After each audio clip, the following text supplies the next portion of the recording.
Uma alegria essa oportunidade que nós temos de estudar esse tema tão maravilhoso. Às vezes nós pensamos que não somos dignos de tocar esse tema tão sublime, a vida do nosso Senhor. Nós queremos prosseguir falando sobre cronologia na vida do Senhor. Vamos ler no Salmo 118,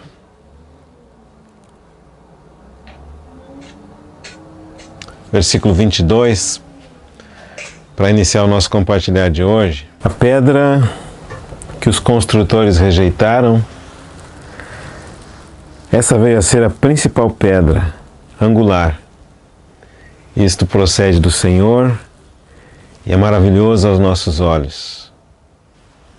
Vamos orar antes de prosseguir.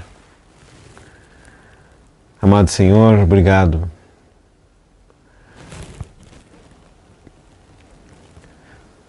Graças nós te damos. Obrigado pela maravilhosa salvação. Obrigado pelo plano eterno que o Senhor tem com cada um de nós. Obrigado porque não há tarefa mais sublime do que assentar-nos aos seus pés e escutar os seus ensinamentos. Isso é mais uma noite maravilhosa em que nós esperamos de fato encontrar com o Senhor através das Escrituras. Fala conosco, Senhor, hoje. É a oração que nós fazemos no nome do Senhor Jesus. Amém. Nós começamos esse estudo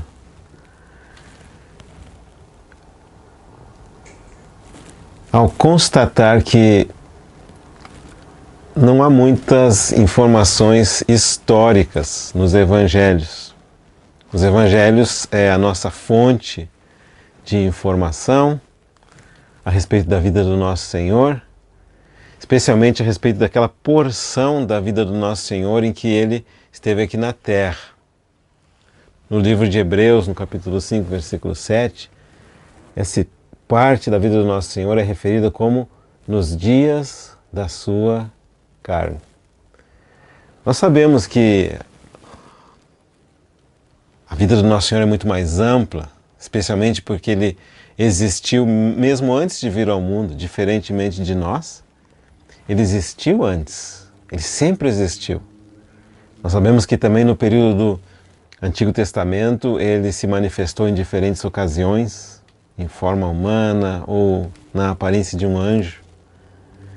E nós sabemos que o Senhor segue existindo, ainda que não esteja aqui na terra, lá no céu, na exaltação, onde Ele está agora.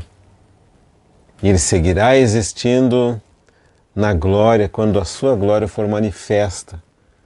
Mas nessa parte do nosso estudo, nós estamos considerando o registro de quando essa vida maravilhosa de Deus se expressou em forma humana aqui na terra.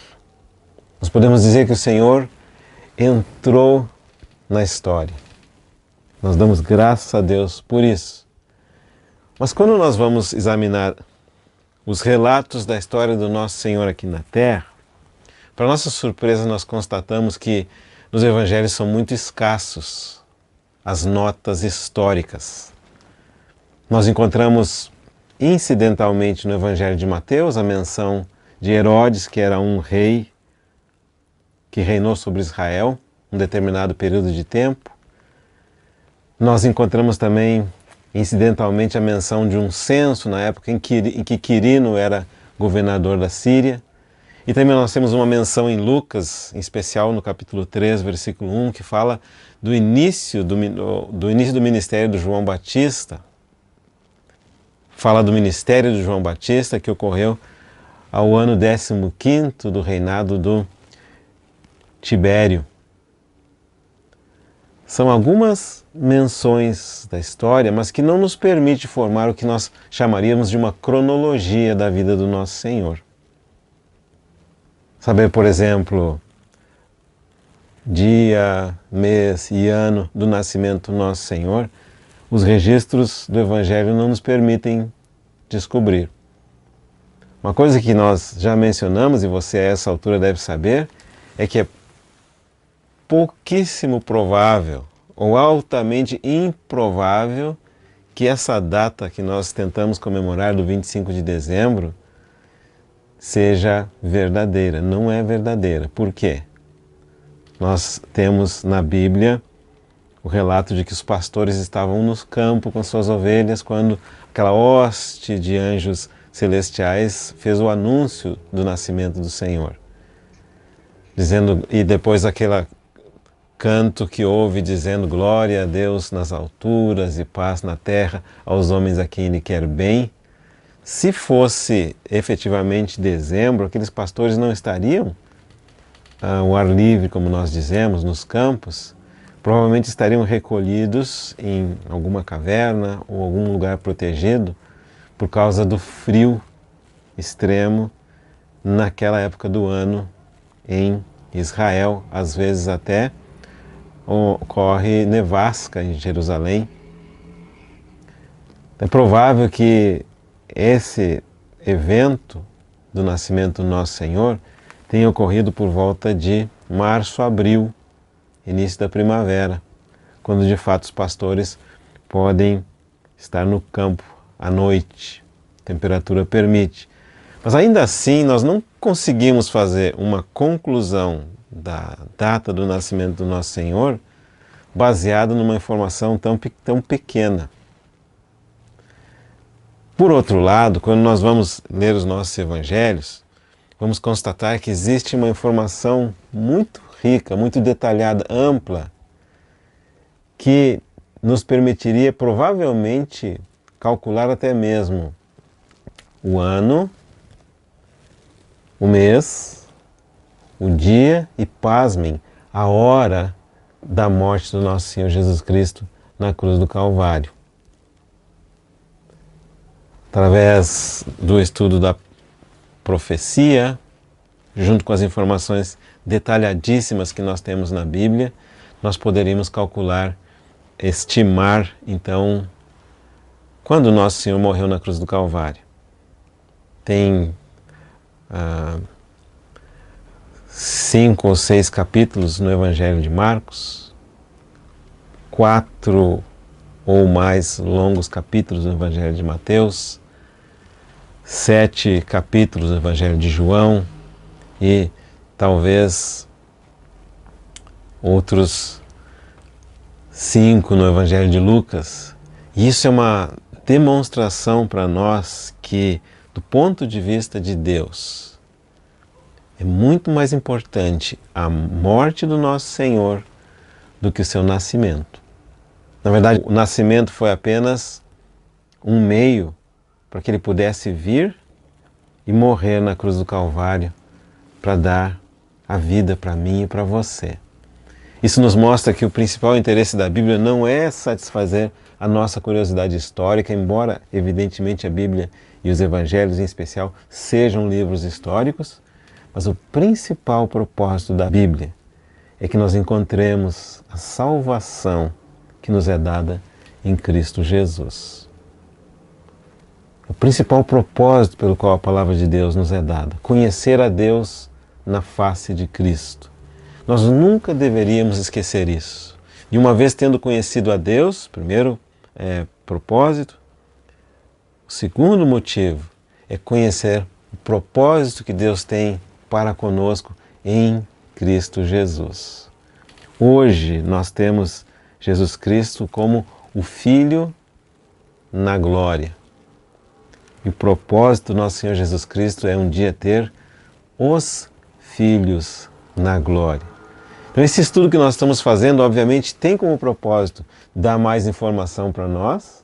Graças a Deus a informação é o ponto inicial, mas essa informação terá pouco valor se essa informação não nos levar a uma comunhão com o nosso Senhor Jesus Cristo.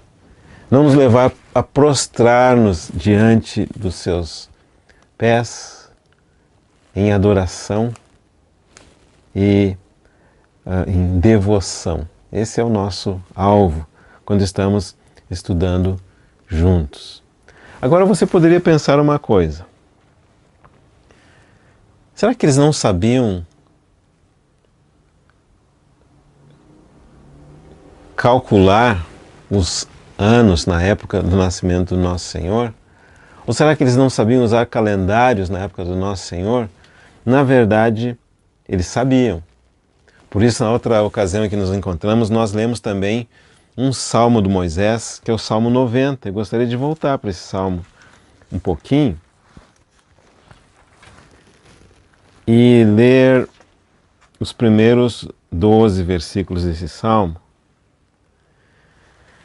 porque ele termina com uma de 6 orações que aparecem nesse salmo. O versículo 12 é uma oração e a partir daí tem mais 5 ainda dentro do salmo. Senhor, tu tens sido o nosso refúgio, de geração em geração. Antes que os montes nascessem e se formassem, a terra e o mundo, de eternidade a eternidade, tu és Deus. Tu reduzes o homem ao pó e dizes, tornai filhos dos homens, pois 1000 anos aos teus olhos são como o dia de ontem que se foi, e como a vigília da noite.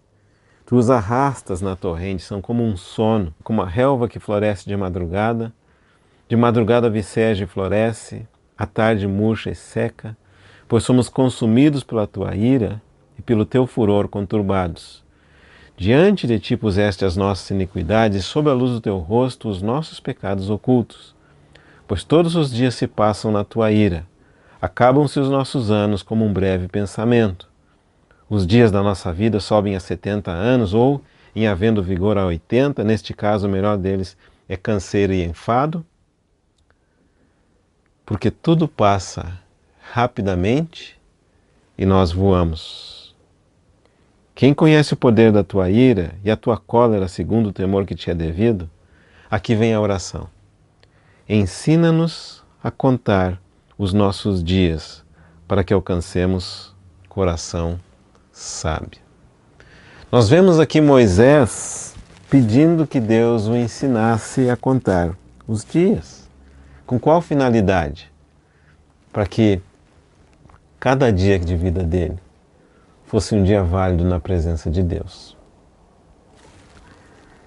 Agora Moisés faz essa oração e faz esse pedido. Será que é por falta de um calendário?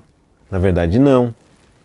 Já nessa época de Moisés, eles tinham os calendários dos babilônios ou calendário dos egípcios. E também, nessa época, ele já tinha ganhado o calendário que nós vamos chamar de calendário bíblico. Mas ainda assim, Moisés faz essa oração. E hoje nós queremos mostrar que essa oração de Moisés só pôde ser respondida com a vinda do nosso Senhor Jesus Cristo a essa terra. Como que era medido o tempo, como que funcionavam os calendários na época que o nosso Senhor veio ao mundo? Existiam várias maneiras de contabilizar. Uma delas era tomando como ponto de partida as Olimpíadas.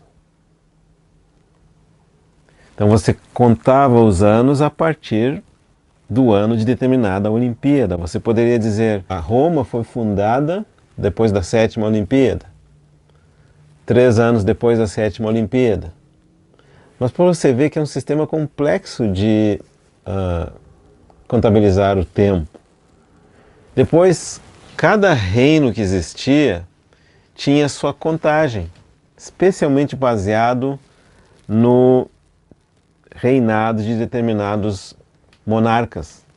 Por exemplo, eles tinham as eras dos Seleucidas. Começaram a contar 312 a.C. Então, 312 a.C. era o ano 1, depois ia progredindo a partir daí. Mas quando chegava lá na Síria, você tinha outro rei e outra época. Começou a partir de 63 a.C. E quando chegou na Espanha, tinha uma outra maneira de contar, que é a maneira espanhola, que começou no ano 38 a.C. E tinha, efetivamente, uma que começava a contar da suposta época da fundação da cidade de Roma. Claro que naquela época não tinha antes de Cristo nem depois de Cristo. Eles diziam assim, esse é o ano 702 desde a fundação de Roma. E claro que um dia eles vieram a estipular o ano 754 depois da fundação de Roma, ou 753, que eles atribuíram isso ao ano 1 da era cristã. Mas mesmo assim, a época dos romanos, você tinha um sistema de datas que era o sistema consular. Que sistema era esse? Era a partir da data que um determinado cônsul estava reinando. Então nós começamos a ver que a falta de uma data histórica ou várias datas históricas nos evangelhos se deve ao seguinte fato, que todos os sistemas de data, eles têm que ter uma referência. E a pergunta é, qual referência seria importante o suficiente para servir como referência para os eventos na vida do nosso Senhor Jesus Cristo? Está percebendo?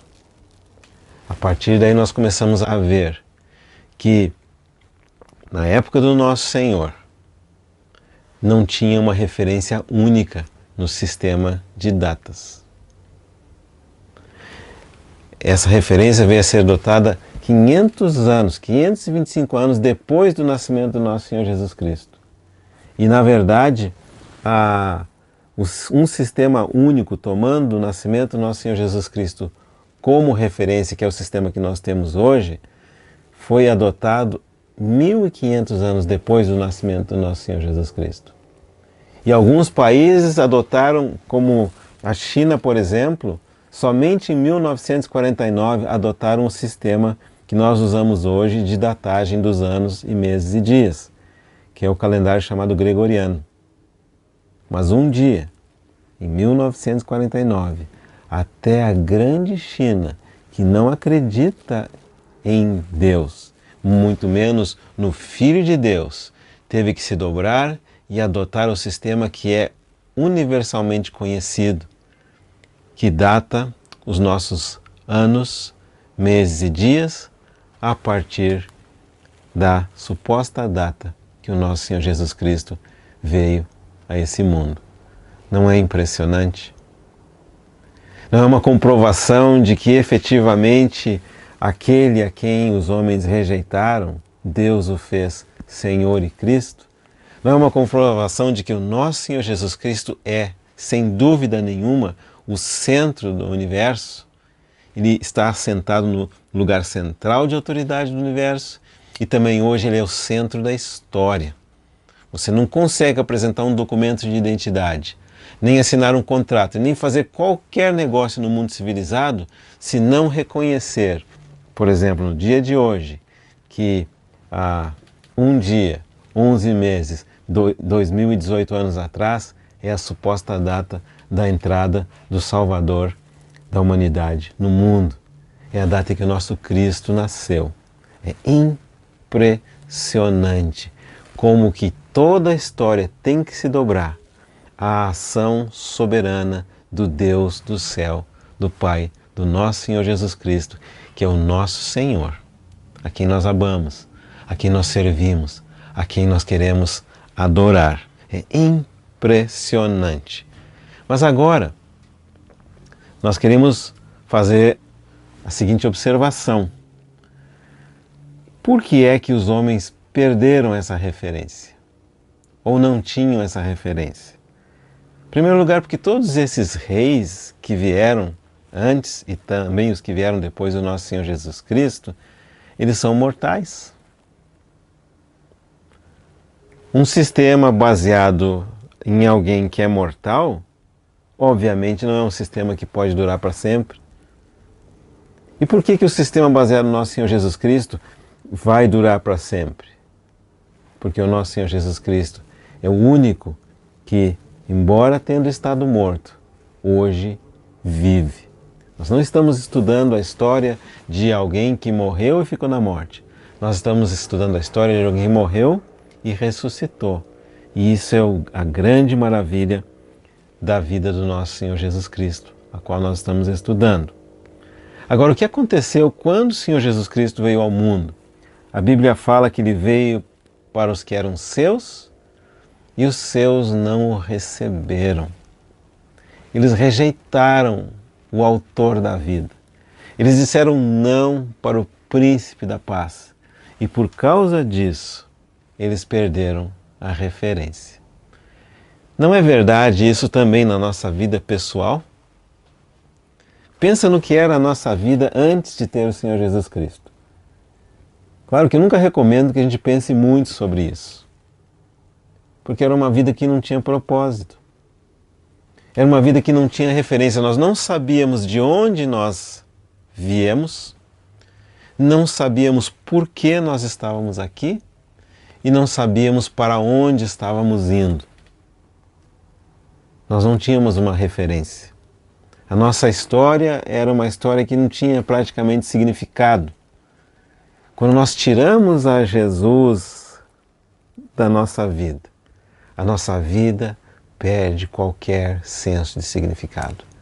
A nossa vida só passa a ter um significado e um propósito e uma razão de ser quando nós convidamos a Jesus Cristo, o Filho de Deus, o Senhor da história, o Senhor do universo, para entrar no nosso coração.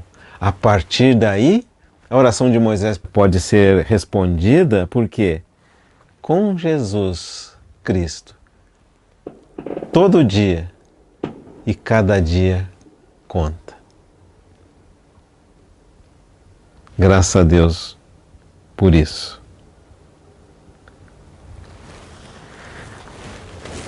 Quando nós lemos esse Salmo 118, versículo 22, temos essa referência: a pedra que os construtores rejeitaram, esta veio a ser a principal pedra angular. Nós temos aqui uma figura de linguagem que se refere a uma construção. Na verdade, há duas possibilidades do significado dessa pedra. Primeira possibilidade, que essa pedra fosse uma pedra de fundamento. Ou seja, nas construções antigas, lembra que as técnicas de construção não eram tão avançadas como são as de hoje, embora fossem surpreendentemente desenvolvidas, mas eles tinham que assentar uma primeira pedra de acordo com a qual seria dado o prumo da edificação de todas as paredes. E era uma pedra que ficava tipo numa esquina assim. E essa pedra então dava o prumo da construção na sua longitude, dava o prumo da construção na sua largura e o prumo da construção na sua altura. E esse poderia ser um dos significados dessa pedra angular aqui. O outro significado da pedra angular, que é o significado que eu acredito que é o mais apropriado nessa ilustração, é que a pedra angular era uma pedra que era praticamente uma das últimas pedras a ser colocadas. Como se você tivesse um arco, os romanos usavam uma construção que usava muito arco, não somente como questão estética, mas também como questão estrutural. Então, antes de finalizar a construção, você colocava aquele arco quase completo e ao final, para fechar as duas pontas, extremidades do arco, colocava uma pedra chamada pedra angular. E essa pedra, ela sustentava toda a estrutura e também conferia uma beleza excepcional à edificação. Usando essa segunda explicação da pedra angular, nós podemos fazer referência então a uma história da época da construção do templo. Qual história é essa? De acordo com essa história, os construtores encontraram uma pedra diferente das demais. E nela eles não viam nenhuma beleza, nela não viam nenhum atrativo, nenhuma importância. E não sabiam o que fazer com aquela pedra. Sabe o que eles fizeram? Jogaram a pedra no vale e prosseguiram a construção, supondo que essa pedra é a última delas. Só que quando eles quiseram terminar a edificação, colocar a parte que suportava aquele vão, aquele arco, e a parte que fecharia em termos estéticos a fachada do prédio, eles não conseguiam terminar. Até que alguém lembrou aquela pedra que eles tinham jogado lá no vale, que eles rejeitaram, que eles pensavam que não tinha utilidade nenhuma. E quando eles colocaram aquela pedra, era exatamente aquela pedra que concluiu a estrutura. E daí essa explicação. A pedra que os construtores rejeitaram, essa veio a ser a principal pedra. Isso procede do Senhor e é maravilhoso aos nossos olhos. Quando nosso Senhor Jesus Cristo esteve aqui na terra, a nossa Bíblia diz que ele foi o mais rejeitado de todos os homens. Diz que não havia nele nenhuma beleza que nos atraísse. Diz que nada nos levava a ele. Ao contrário, ele foi rejeitado, ele foi perseguido, ele foi caluniado e finalmente eles o crucificaram na cruz do Calvário.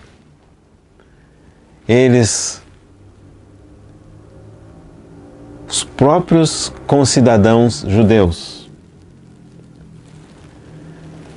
disseram: crucifica-o, crucifica-o. Preferiram um criminoso ao invés de Jesus, o Filho de Deus. Entregaram eles na mão dos romanos e os romanos o crucificaram de maneira impiedosa, o castigaram e, tendo ele morrido, eles escreveram uma placa nas 3 idiomas principais daquela época. No hebraico, que era o idioma dos hebreus e fala da religião, no latim, que era o idioma dos romanos e fala da política e da economia, e no grego, que era o idioma dos gregos e fala da cultura. Este é o Rei dos Judeus. O que significa isso? O mundo religioso, o mundo político e econômico e o mundo cultural crucificou o nosso Senhor. Rejeitaram o Senhor, não quiseram o Senhor, sem saber que enquanto eles não voltassem ao centro de todas as coisas, de acordo com o que Deus estabeleceu, eles jamais teriam um sistema de referência para contar os seus anos. Foi necessário 1500 anos, literalmente 1500 anos, até que praticamente todas as nações desse mundo chegassem à conclusão de que se não houvesse Jesus no centro da sua história, eles não teriam história. Nós estamos vivendo uma época muito interessante na nossa nação. Recentemente, como a maioria de nós sabe, foi eleito um novo presidente. Um presidente que vem falando ao longo da sua campanha na sua incapacidade de governar e na sua necessidade e dependência de sabedoria de Deus. E um dos primeiros atos desse presidente foi recorrer a um grupo de irmãos e receber oração, pedindo sabedoria do céu para governar. Qual não é a surpresa quando se ouve vozes críticas de todas as partes? Porque ainda hoje nós vivemos num sistema que está dizendo: fora com ele, crucifica-o, crucifica-o. Nós não precisamos de um Deus para governar o nosso país. Nós não precisamos de um Cristo para nos dar sabedoria. Quanta tolice ainda nos dias de hoje. E essas pessoas que rejeitam o Senhor Jesus são as mesmas pessoas que um dia dobrarão os seus joelhos e confessarão que aquele a quem eles crucificaram, Deus o fez Senhor e Cristo. Aquele a quem eles rejeitaram e continuam rejeitando, Deus deu um nome que está acima de todo nome. E de acordo com a Bíblia, está escrito no livro de Filipenses, no capítulo 2, todo joelho se dobrará e toda língua confessará que Jesus é o Senhor, para a glória de Deus Pai. Como é grande o privilégio que nós temos hoje, uma vez que os nossos olhos foram abertos, de hoje já reconhecer Jesus é o Senhor.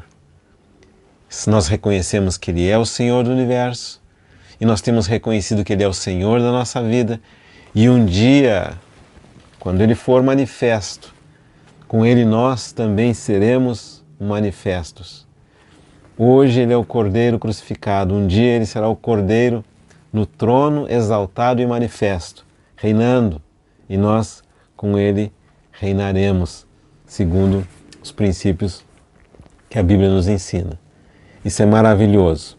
Agora, esses sistemas de datação, de contagem do tempo, sempre foram também uma maneira que Deus usou para nos lembrar que mesmo quando nós queremos negar o nosso Senhor, ainda assim é o céu quem domina. Nós mencionamos o calendário dos egípcios, mencionamos o calendário dos babilônios, mencionamos várias maneiras de contar o tempo, mas todas elas sempre se basearam nos movimentos do céu. Você sabia disso? O calendário dos babilônios, por exemplo, era um calendário que dependia da lua e do sol. Eles aprenderam a contar os seus dias olhando para os ciclos da lua e os ciclos do sol. Os ciclos de manhã e noite nos permitem contar os dias. E com 7 manhãs e 7 noites, nós temos o que chamamos semana. Os ciclos da lua, iniciando com a lua nova, nos ajudam a contar os meses. A partir daí nós temos, dentro de um mês, de acordo com o ciclo da lua, 28 ou 29 dias aproximadamente. Claro que juntando 12 ciclos de um mês, nós temos um ano, que é contado como a rotação da Terra em torno do Sol ao longo de um período de 365 dias. De alguma forma, então, os homens sempre tiveram que olhar para o alto a fim de ter uma ideia de como contar os seus dias. É como se Deus deixasse esse maravilhoso sistema, o Sol, a Lua, os planetas e as estrelas, para nos lembrar que quem determina os nossos dias segue sendo os céus. A Bíblia diz no livro de Daniel, no capítulo 2, Daniel 2:20, seja bendito o nome de Deus, de eternidade a eternidade, porque dele é a sabedoria e o poder. É Ele quem muda o tempo. Está vendo ali? E as estações. Quando fala de estações aqui, nós sabemos que esse ciclo da Terra em torno do Sol produz variações de temperatura e produz o que nós chamamos de primavera, verão, outono e inverno. E é Ele quem remove reis, e é Ele quem estabelece reis. Isso quer dizer para nós o quê? Os céus governam. Queira você admitir ou não. Claro que nós admitimos, mas aqueles que não creem, gostem eles ou não, ainda assim a nossa vida aqui na Terra segue sendo determinada pelo céu. E a nossa vida aqui na Terra só vai ter sentido quando ela estiver em harmonia com o céu ou com as leis do céu. E a nossa vida só pôde entrar em harmonia com as leis do céu quando Jesus Cristo, nosso Senhor, veio aqui na terra, morreu na cruz do Calvário, derramou o seu sangue para nos limpar dos nossos pecados, para nos reconciliar com Deus. E a partir daí, agora sim, nós podemos aqui na terra viver em harmonia com o céu. Daniel aprendeu essa lição maravilhosa. É Ele quem governa. É Ele quem muda o tempo, é Ele quem muda as estações, é Ele quem remove reis, é Ele quem estabelece reis, e é Ele que dá sabedoria aos sábios. E é Ele que dá entendimento aos entendidos. Por isso, quando o homem desenvolve a assim chamada ciência, ele meramente está pegando um pouquinho de entendimento que lhe é dado por Deus. Na verdade, a grande maioria das descobertas, chamadas descobertas científicas, é uma combinação de muito esforço, muita pesquisa, muita observação e misericórdia de Deus em mostrar um pouquinho do seu universo para aquele que está pesquisando. É Deus quem dá a sabedoria ao sábio e entendimento aos entendidos. Então agora nós vemos que, graças a Deus, quando o homem entende a centralidade do nosso Senhor Jesus Cristo, surge esse sistema de medição dos anos, chamado então antes de Cristo, depois de Cristo. Eu vou fazer uma pergunta aqui.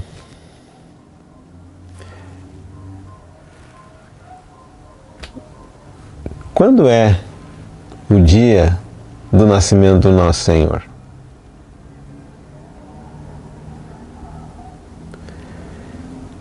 De acordo com a Bíblia, você só pode nos dar uma resposta. Que resposta é essa? Não sabemos. É claro que aí vem a segunda pergunta. Mas como que fica então a comemoração do Natal?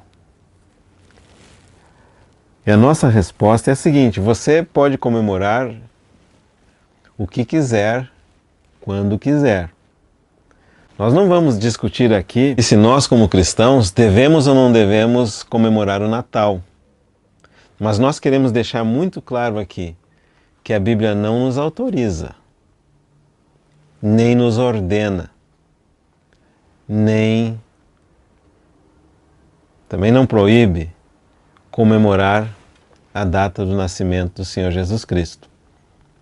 Se você gosta do Natal como uma reunião de família, como tradição, faça conforme a sua consciência e a sua vontade determinar, mas o ponto importante é: a Bíblia não nos diz a data do nascimento do nosso Senhor, o dia. E também não requer de nós uma comemoração especial. Nós não queremos dizer que isso deve ou não deve fazer parte da sua religião, nós só queremos dizer que isso não faz parte da religião da Bíblia. Só isso. Claro que para o desânimo de alguns, alguém pode perguntar, né? Mas e o Papai Noel? Sinto muito lhe responder que nós não encontramos o Papai Noel em nenhuma parte da nossa Escritura. Se você quer continuar contando esse tipo de história para suas crianças e alimentando esse tipo de ilusão, nós não podemos dizer sim ou não, mas o que nós podemos dizer é que, de acordo com o que nós conhecemos das Escrituras, nós não somos informados do dia do nascimento do nosso Senhor. E não há menção do assim chamado Papai Noel. Claro que alguém pode perguntar então, mas e quando que é o dia de decorar a nossa sala com a árvore de Natal?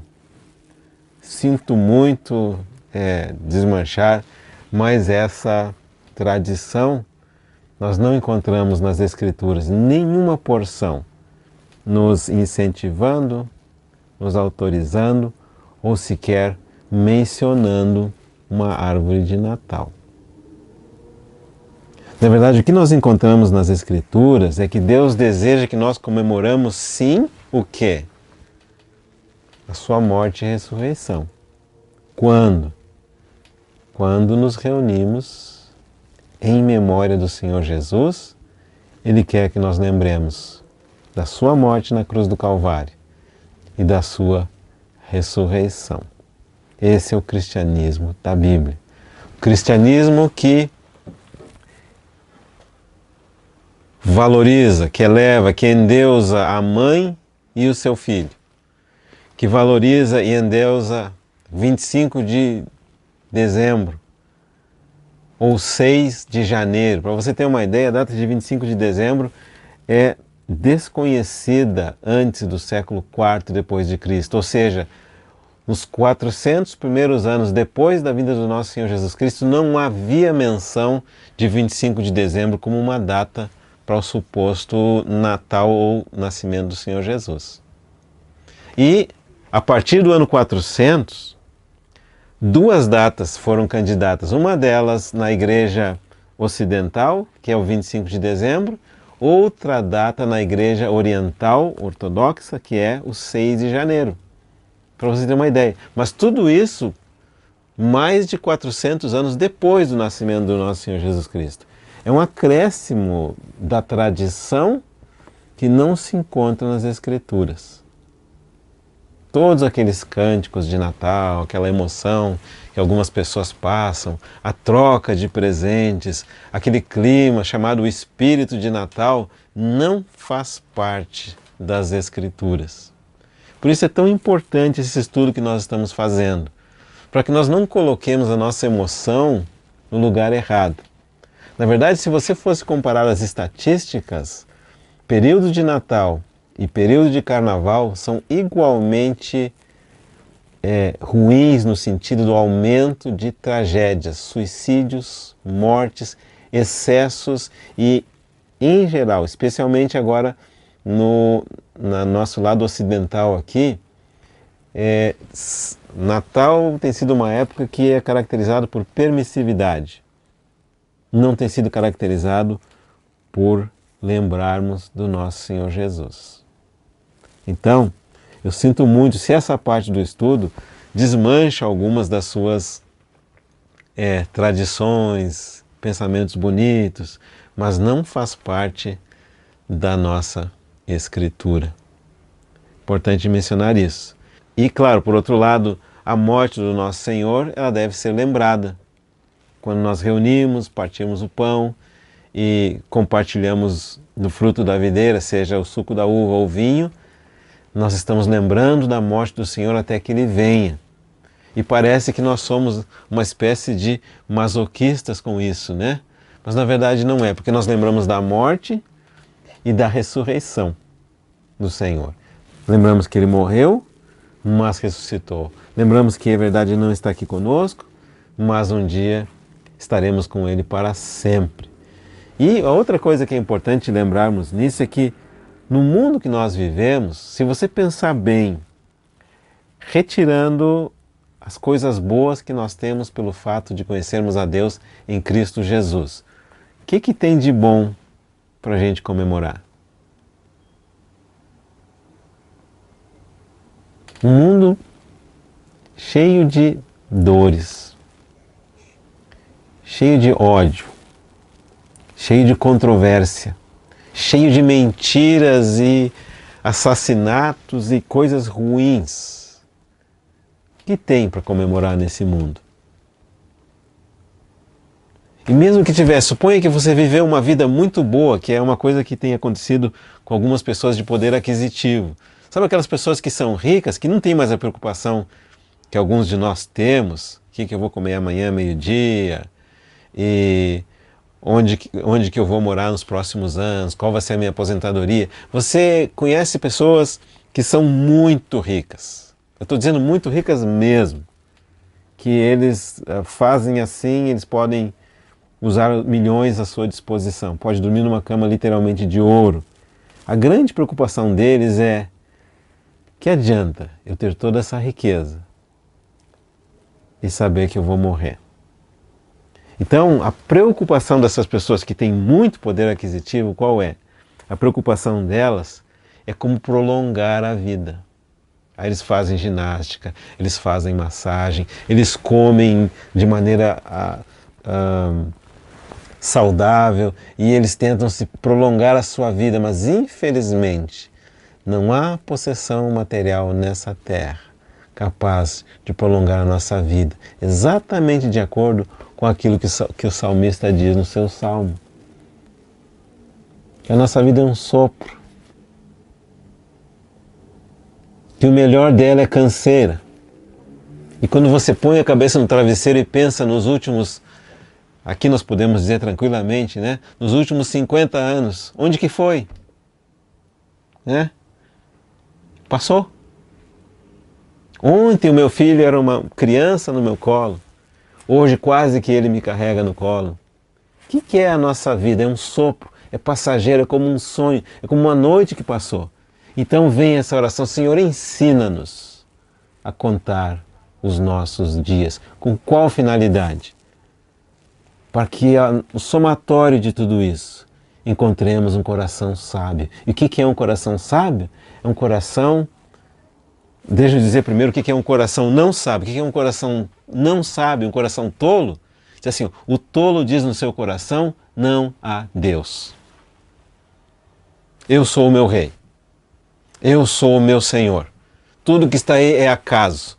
O Sol se movendo de maneira maravilhosa dentro das galáxias do universo. A Terra se movendo em torno do Sol. A Lua se movendo em torno da Terra. A Terra se movendo em torno dela mesma. O tolo vai dizer, não há Deus, isso é acaso. As estrelas fixas nas suas constelações por milhares de anos. O tolo vai dizer, não há Deus. Mas, graças a Deus, um dia a sabedoria bateu na sua porta e bateu na minha porta e os nossos olhos se abriram. E nós descobrimos, sem dúvida nenhuma, um Deus. E esse Deus é o Pai de Jesus Cristo. E a esse Deus que coordena, que tem o poder, que tem a autoridade, nós queremos amar e servir. E agora nós entendemos que nós só temos uma história, porque Deus fez o Senhor Jesus Cristo o centro dessa história. Antes de Cristo, depois de Cristo. Antes de Cristo, depois de Cristo. E nós damos graças a Deus por isso. Nos prostramos diante desse Deus e adoramos esse Deus. E pelo fato de um dia ele ter entrado na história, hoje nós temos uma história para viver. E essa nossa história começa quando? Quando ele entra na nossa vida.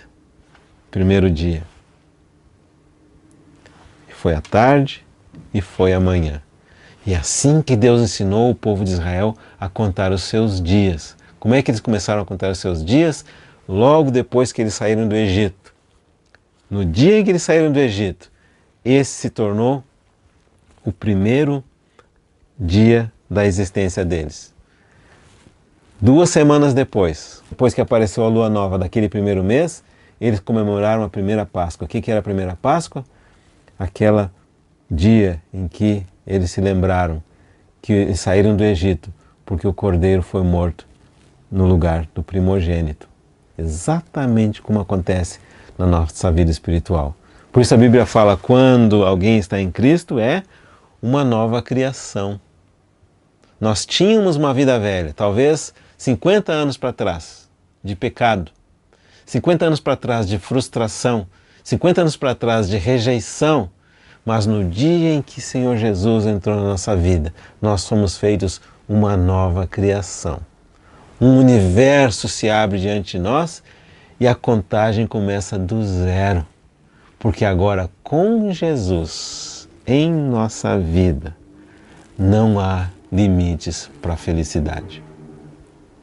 A Bíblia fala que na tua presença, se referindo efetivamente à presença de Deus, a plenitude de alegria, a paz, a longevidade, a vida eterna ou vida infinita. É isso que nos fala o nosso Senhor Jesus. Então, voltando à cronologia da vida do Nosso Senhor, tem apenas 4 pontos que os evangelhos nos permitem fazer uma estimativa. Primeiro ponto, a data do nascimento do Nosso Senhor é uma primeira referência. Segundo ponto, a data do batismo do Nosso Senhor. Terceiro ponto, a duração do ministério do Nosso Senhor. Quarto ponto, a data da crucificação do Nosso Senhor. A data do batismo é relacionada então como o 15º ano do reinado do Tibério César, aproximadamente. Lucas capítulo 3, 21 vai falar: E aconteceu que ao ser todo o povo batizado, também o foi Jesus, e estando ele a orar, o céu se abriu, e o Espírito Santo desceu sobre ele em forma corpórea como pomba, e ouviu-se uma voz do céu: Tu és o meu filho amado, em quem eu me comprazo. Ora, tinha Jesus cerca de 30 anos ao começar o seu ministério. Era como se cuidava, filho de José, filho de Eli. Então nós temos uma ideia de que, por ocasião do batismo do Nosso Senhor e do início do seu ministério, ele tinha 30 anos de idade. Obviamente, então, 30 anos antes foi o nascimento do Senhor. Depois nós temos a duração do ministério do Nosso Senhor. E vamos ver que, de acordo com os 3 primeiros evangelhos, não é possível estimar qual foi a duração do ministério do Nosso Senhor, mas de acordo com o Evangelho de João, nós podemos sim estimar que o ministério do Nosso Senhor durou 3 anos e meio. Baseado no quê? No número de festas de Páscoa que são mencionadas no Evangelho. A partir daí nós sabemos então que 30 anos de idade, mais 3 anos e meio de ministério até a sua morte, a duração da vida do Nosso Senhor aqui na Terra foi de aproximadamente 33 anos e meio, dos quais, pasmem, a respeito dos primeiros 30 anos, muito pouco se sabe. De novo nos mostra que a Bíblia, e em especial os Evangelhos, não nos foram dados com a finalidade de ser uma biografia, mas nos foram dados com a finalidade de nos ensinar o caminho da vida pela fé na palavra da vida, que se manifestou entre nós, o próprio Senhor Jesus, o Verbo, a palavra que se fez carne e habitou entre nós, cheio de graça e de verdade. E como diz João, o evangelista, e nós vimos a sua glória. Qual que é a nossa esperança ao longo desses estudos aqui? Que à medida que vamos estudando essa maravilhosa vida, através dos evangelhos, a glória do Filho de Deus vai se descortinando diante dos nossos olhos espirituais. E possamos com João dizer: e vimos a sua glória. E possamos ver como Jesus, o nosso Senhor, é cheio de graça e é cheio de verdade. E quão fácil é o nosso cristianismo se tornar um cristianismo que visa atender às nossas necessidades e atender às necessidades de outros. Um cristianismo que não quer estudar a palavra de Deus, que vai chamar a palavra de Deus de filosofia. É um cristianismo que quer experiência, que quer ver milagres, que quer ver maravilhas, mas é um cristianismo que está cego para o grande milagre e a grande maravilha, que é a vinda do Filho de Deus a esse mundo. Nós somos chamados para Ele, para amá-lo, para conhecê-lo, para servi-lo, e não há outro lugar melhor do que estar na presença dele, assentado aos seus pés, ouvindo-lhes os ensinamentos e recebendo sabedoria divina, sabedoria para a vida. Que o Senhor nos ajude, que o Senhor nos anime, que o Senhor nos encoraje, tendo os olhos postos em Jesus, que possamos ser como os discípulos lá no Monte da Transfiguração, e olhando eles, a ninguém viram, senão a Jesus. Vamos orar?